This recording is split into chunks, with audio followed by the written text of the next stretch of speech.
Pemirsa, tim PPNS Kanwil DJP Jatim 2 bersama dengan Jaksa Peneliti Kejati Jatim melakukan tahap 2 penyerahan tersangka dan barang bukti kasus tindak pidana perpajakan di kantor Kejari Sidoarjo. DSB Dirut PT IM tersangka dalam kasus ini dinilai telah melakukan kemplang pajak hingga Rp529 juta.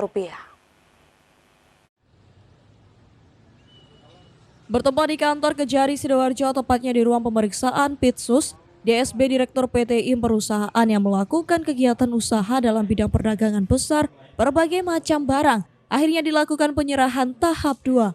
Tersangka dan barang bukti dari tim PPNS Kanwil DJP Jatim 2 dan Jaksa Peneliti Kejati Jatim ke penyidik Kejari Sidoarjo. Tersangka yang diduga telah kemplang pajak hingga Rp529 juta ini harus mempertanggungjawabkan perbuatannya karena dengan sengaja menyampaikan SPT dan atau keterangan yang isinya tidak benar dan tidak lengkap, dengan sengaja tidak melakukan penyetoran pajak yang telah dipotong atau dipungut. Kejari Sidoarjo menyebutkan tersangka melakukan tindak pidana perpajakan ini terhitung sejak Januari hingga Desember 2018.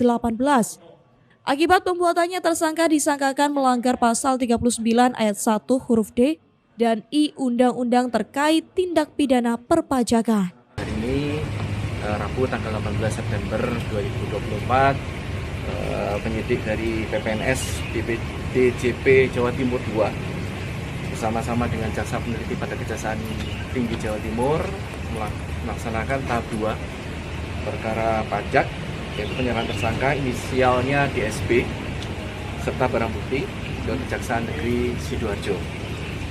Kita tindak lanjuti dengan pelimpahan perkara ini ke pengadilan untuk dilakukan persidangan.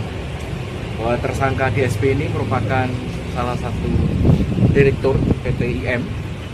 PT IM ini melakukan kegiatan usaha dalam berbagai macam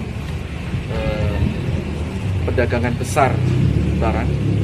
Tersangka diduga kuat telah melakukan tindak pidana bidang perpajakan, yakni dengan sengaja menyampaikan SPT dan atau keterangan yang isinya tidak benar dan tidak lengkap, dan dengan sengaja tidak menyetorkan pajak yang telah dipotong atau dipungut.